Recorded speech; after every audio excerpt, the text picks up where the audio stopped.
Last four videos we were discussing about root locus diagram in detail, and in last video we made a problem, and in that problem we find that we were having a small missing where the root locus diagram is crossing at imaginary axis. You can draw without having that exact value of that point. You will get the shape, but if exact value of that crossing point is known, it will be more clear. So rule 10, today we are discussing rule 10. Rule 10, to find crossing point of root locus diagram at imaginary axis. So for explaining this rule, I am taking a problem, and while doing that problem I will explain it in detail. So I hope everybody watched the previous videos and you are having a clear cut idea about the basic construction of root locus diagram. So I am moving this problem with some more speed.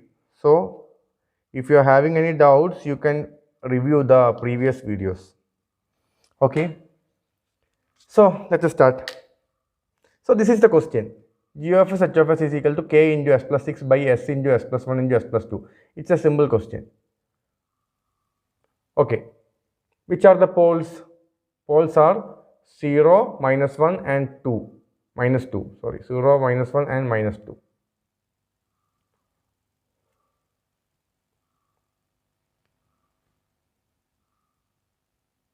Okay, and 0, there is only one 0, s is equal to minus 6 from this. So number of 0 is 1, number of pole is 3. Is it clear? Okay, as there is a difference between number of zeros and poles, anyhow the hero has to go up to infinity for finding its 0. The pole should travel. So we need asymptotes for traveling up to infinity. How many asymptotes we are needing? There is 3 finite pole and 1 finite 0. So 2 zeros are missing. They are infinite zeros. So 2 asymptotes are needed. For calculating that, we can do p minus z. Number of asymptote is given by p minus z. 3 minus 1, that is 2. As there is 2 asymptote, please listen. As there is 2 asymptote, definitely they will meet at some point. So the meeting point of asymptote is defined as centroid, which is always kept on real axis. So centroid, sum of poles minus sum of 0 by number of poles minus number of 0. Sum of poles minus sum of zeros by number of poles minus number of 0. 0, minus 1, minus 2, minus 6. All divided by 3 minus 1, 2. That will give you 1.5. Yeah, it is 1.5. Centroid is 1.5. In all the previous cases, the centroid was kept in negative side, but here you can see the centroid is there at the positive side. We will check what happens. And as there is 2 asymptotes, we have to draw that 2 asymptotes. For drawing asymptotes with centroid as an intersection, we have to draw that asymptote. For that, we need the angle of asymptote. The equation of angle of asymptote is 2l plus 1 into pi by p minus z. We are having 2 asymptotes, theta 0 and theta 1. How we can know there is 2 asymptotes? Asymptotes number is, maximum number of asymptote is 0, 1. That count will limit up to p minus z minus 1. Here p minus z is 2, p minus z minus 1 is 1. So the value of L should be limited on 1, 0 and 1. And no need of analyzing like this. You already know that there is 2 asymptote. Then you need 2 angle of asymptote. So 2 angle of asymptote means theta 0 and theta 1. If only 1 angle of asymptote is there, that is theta 0 only. If 3 asymptote is there, theta 0, theta 1, theta 2, like that. Okay. So theta 0 is equal to 2l plus 1 into pi by p minus z. I have to put L is equal to 0.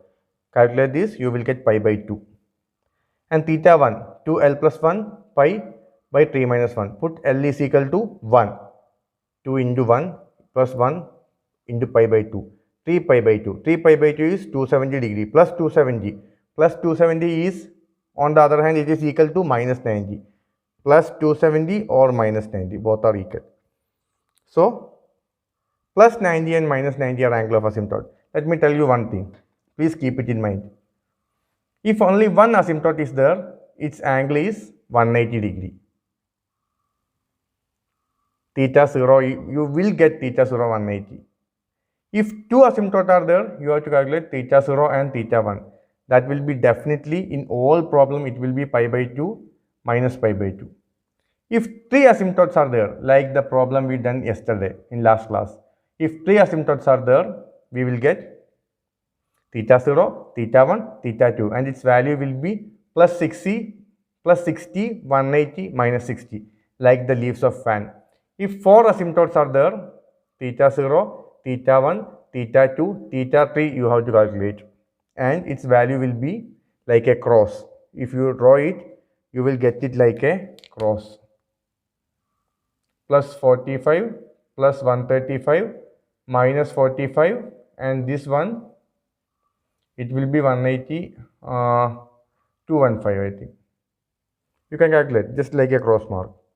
Only one asymptote, you will get it like this, 180 degree. Two asymptote, plus 90, minus 90. Three asymptote, plus 60, minus 60, plus 180. Four asymptote, you will get asymptotes like this. This will be centroid. With more practice, you will realize this. In every problem, don't need to calculate it. It will be like this. But you have to calculate centroid. That value may change. So such things are not written anywhere, but you will understand those things by doing more and more problems. Okay? So now I am going to draw a root locus diagram. Okay.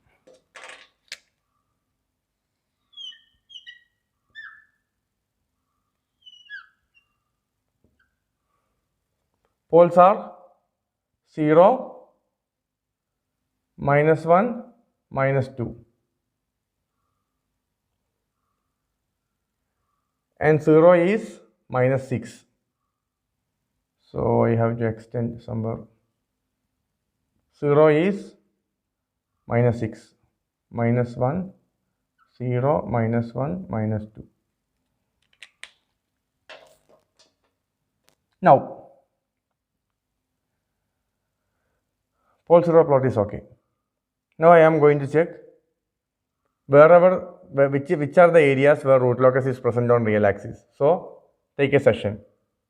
On the right side, no poles and 0, so no root locus. Here in this section, root locus is present because odd number of pole.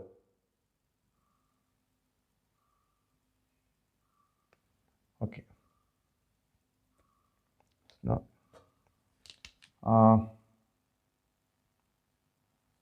I will draw with this color. It will be more highlighting. Okay.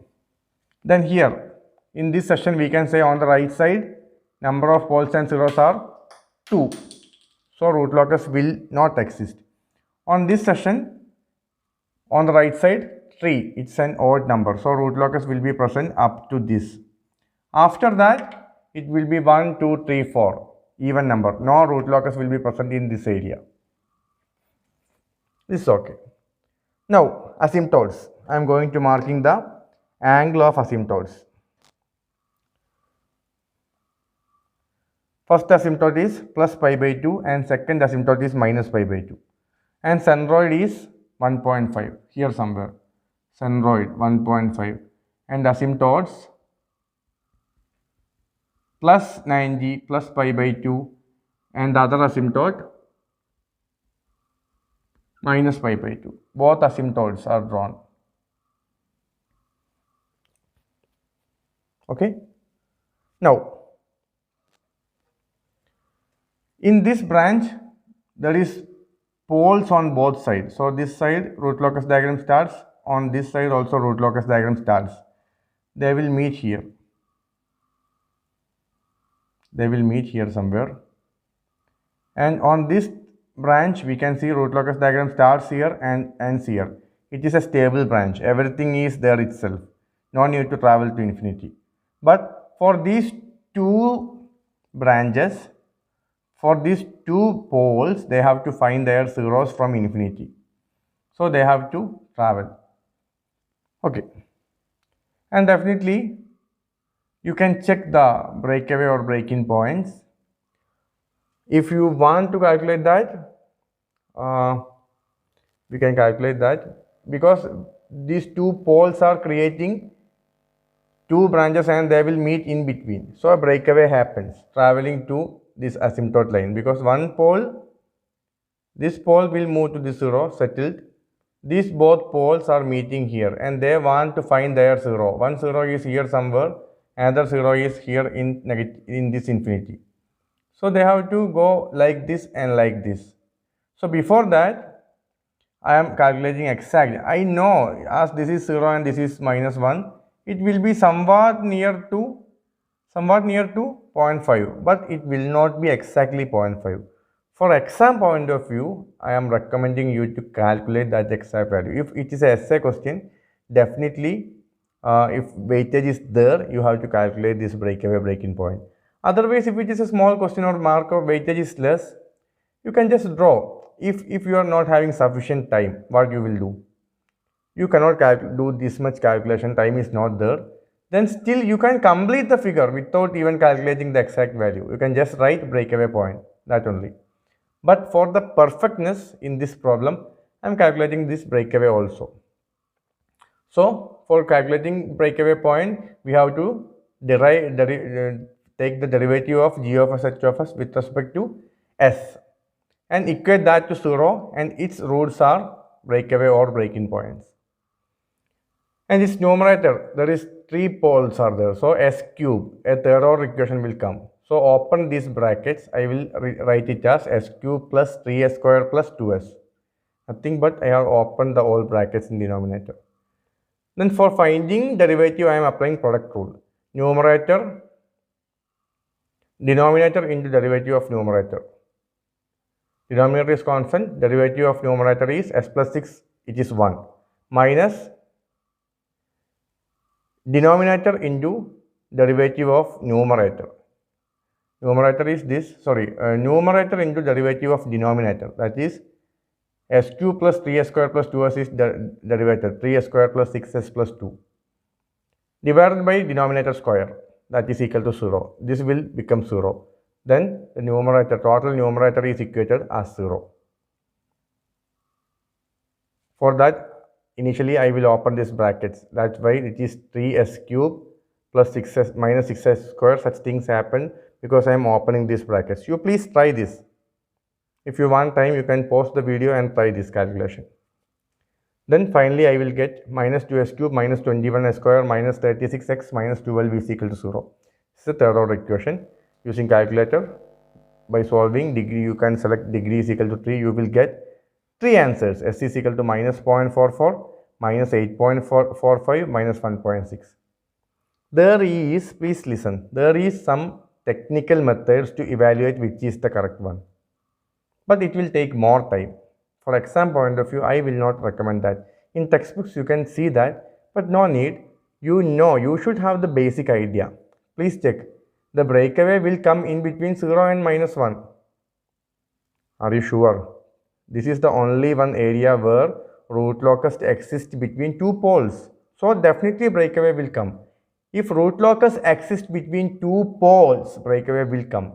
If root locus exists between two zeros, break-in will come. So breakaway value point is in between 0 and minus 1. Please check which is the correct one. In between 0 and minus 1. This is the only one correct answer. So by inspection, I can say the valid one is s is equal to minus 0.44. So minus 0.44. This is the breakaway point. Now things are more clear. On this breakaway, I have to move like this. Move like this means I have to start like this and I have to go towards this line. I have to go towards this line. But I need a crossing point here. Here also like this. I need a crossing point here. Which is the crossing point? You can fill. If you don't need crossing point, you don't have time to calculate that, you can just connect the line and just mark here it is a crossing point. That is also correct. But for more perfectness, I need to calculate the crossing point on imaginary axis. For that, anyhow, I will complete it now. This will be the shape. Anyhow, it will be looking like this only. Okay, is there any need for calculating angle of arrival or departure? No, because all are real, no complex poles are there. So arrival, departure, such things are not needed. It will break and it has to go like to this direction. So it will be like this. You can draw, no need to draw like this all. You can just draw like this also.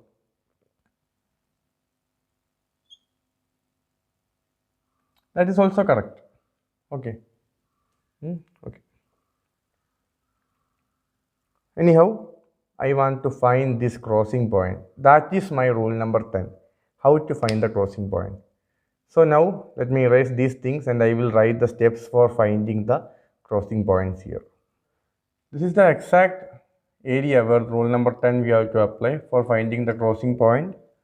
For that, I have to write the characteristic equation. Characteristic equation.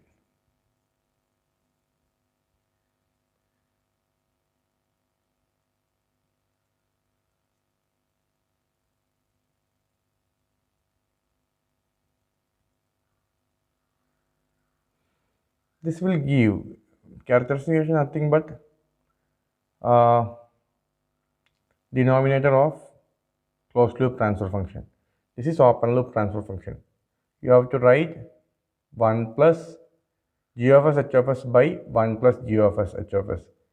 That is equal to 0. That is nothing but for simply I am writing this. Both will give same answer. That is for writing characteristic equation. You want to, this is open loop transfer function. You have to convert it to closed loop transfer function.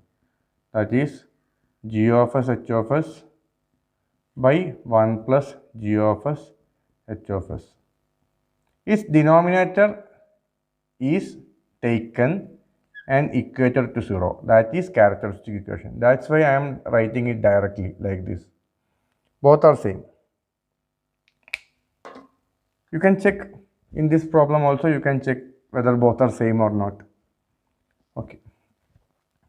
So 1 plus g of s h of s is equal to 0. So 1 plus k into s plus 6 by s into s plus 1 into s plus 2. That should be equal to 0.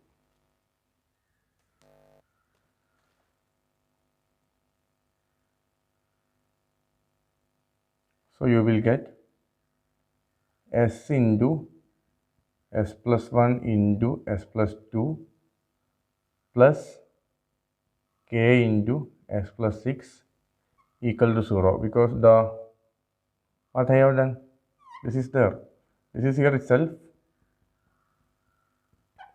and on cross multiplying this will become 0. So what is the characteristic equation? Okay, I will write here s cube plus 3s square plus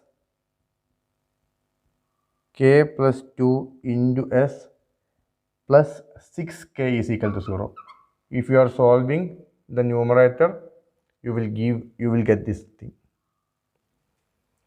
So I am converting the open loop transfer function into closed loop transfer function and taking the denominator of that equal to 0. That is characteristic equation. On the other hand, instead of doing all this, I just simply do this thing, 1 plus g of s h of s is equal to 0. That is also will give the same answer. Now I am going to apply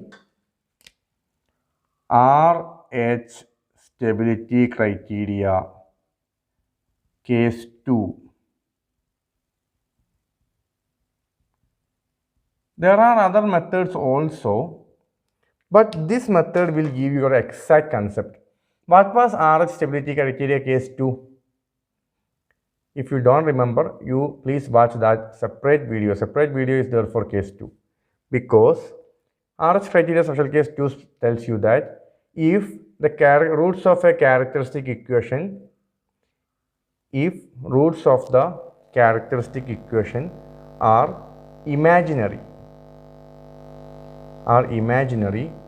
then or for any system, if you are trying to find its stability, you will take the denominator like this and you will arrange in RH stability criteria.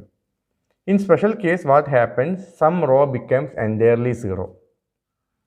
For example, if s raised to 1, if that row becomes completely 0, that means auxiliary equation is, please remain those things. Auxiliary equation comes from s raised to 2 row. If s raised to 1 row is completely 0, auxiliary equation came from s raised to 2, second row. That means 2 poles are there on imaginary axis. 2 poles are there on imaginary axis. The same thing happens here. 2 crossing points are obtained. So, for finding that crossing point, we are linking these two concepts.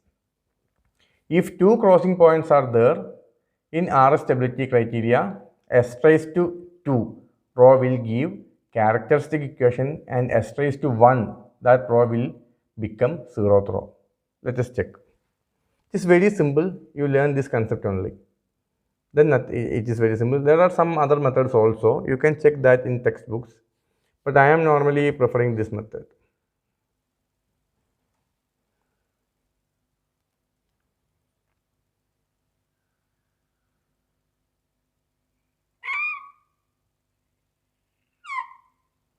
S cube, s square, s raised to 1, s raised to 0. This is the arrangement of RH stability criteria. So, this one, 1. Then this, k plus 2 will be written in s cube row, and in s square row, this 3 and this 6k, that have to be written. Then cross multiply. 3 into k plus 2 minus 6k all divided by this element 3, and on the other hand it is for this element 6k into, actually here it is 0, minus k into 2 into 0, this also 0, so the total element will become 0. But we know, as there is 2 crossing points in RH stability criteria special case 2, we know that the s raised to 1 row will be 0. So that I will write 3 into k plus 2 minus 6k by 3 is equal to 0. So this will cross multiply, will get 0. 3k plus 6 minus 6k is equal to 0. So minus 6k is equal to minus 6. So k is equal to 1. Not 1, k is equal to minus 1. Okay. Okay.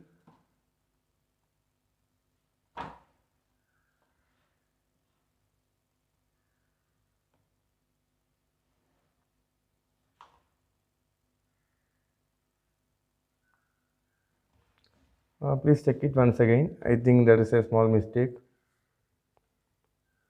3k plus 6 minus 6k is equal to 0.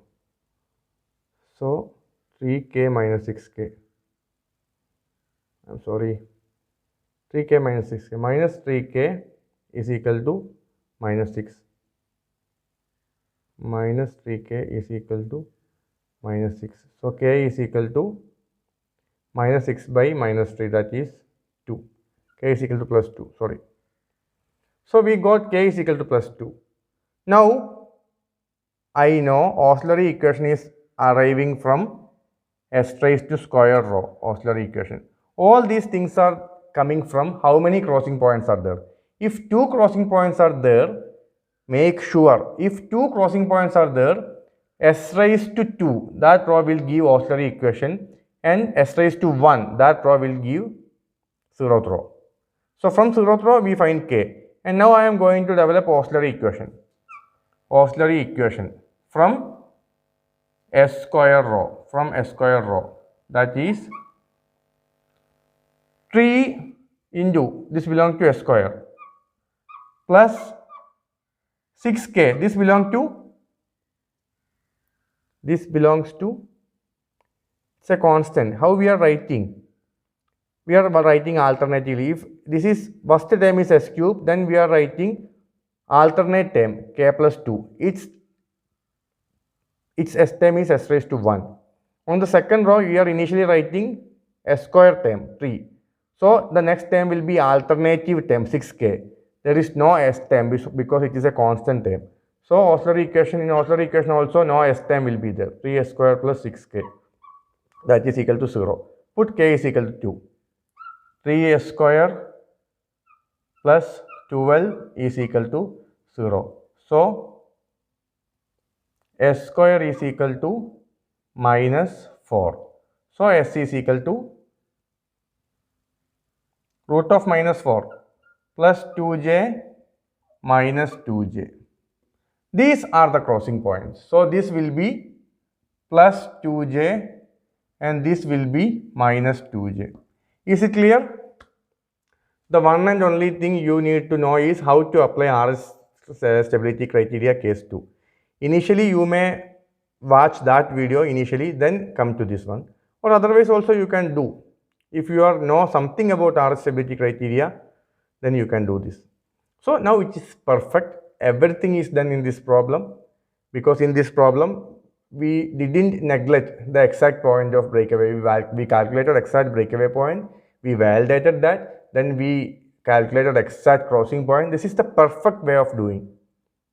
If sufficient mark weightage is there and sufficient time is there with you, you can follow the exact method. Otherwise, you have to fill the shape. At least you have to find the shape. I think I am able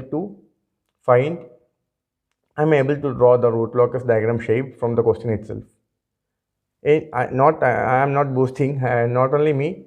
If anyone who know the basic rules can have any idea about the root locus figure from the question itself. From the question itself, check how many poles, how many zeros, where the centroid should be. Then you can draw. That is the case. You have to develop your skill, because this is a sure question, because from module 4, this is the one and only topic. So this is a sure question.